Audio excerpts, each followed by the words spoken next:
तो आज हम बात करने वाले हैं नेपाल के प्राइम मिनिस्टर के नए बोल्ड डिसीजन की और कंपेयर करेंगे इंडिया के सिस्टम और कल्चर के साथ। क्या नेपाल इंडिया से आगे बढ़ रहा है या अलग डायरेक्शन में जा रहा है? चलिए समझते हैं दोस्तों सिंपल लैंग्वेज में।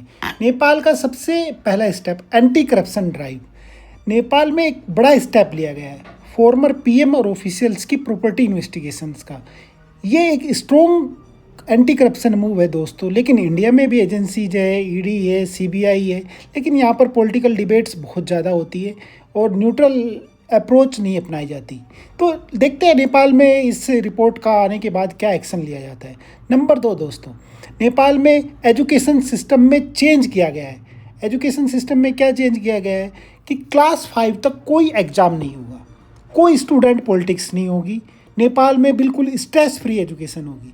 लेकिन India in comparison early classes से ही एग्ज़ाम स्टार्ट हो जाते हैं और स्टूडेंट पॉलिटिक्स तो आप जानते हो, एबीवीपी, एनएसयू।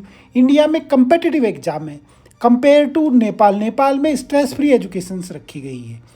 अब तीसरा चेंज आया है दोस्त, foreign policy style. Foreign policy style में क्या है, नेपाल ने अभी रिसेंटली न्यू अप्रोच यूज की है। 17 एम्बेसडर्स को मिला के एक साथ मीटिंग की गई है, न्यू स्ट्रक्चर्ड सिस्टम बनाया गया है। लेकिन इंडिया में बायलेटरल मीटिंग होती है, 1 to 1 होती है, एक मिनिस्टर्स के साथ होती है, जो ग्लोबल एवरेज स्टैंडर्ड रखा गया है उसी के हिसाब से मीटिंग होती है। तो ये तो रिजल्ट आने के बाद ही पता चलेगा दोस्तों कि कौन सी अप्रोच सबसे ज़्यादा अच्छी है। नंबर 4 दोस्तों, एंटी वीआईपी कल्चर। नेपाल में वीआईपी कल्चर कम करने की बात की जा रही है। इंडिया में भी वीआईपी कल्चर रिड्यूस हो रहा है, लेकिन अभी भी लाल बत्तियाँ और सिक्योरिटी प्रिविलेज दिखता है, रैलियाँ आपको दिखती होगी, जिसकी वजह से आपको बहुत दिक्कतें होती है।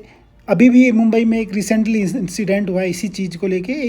नंबर 5 दोस्तों, बॉर्डर इकोनॉमिक कंट्रोल।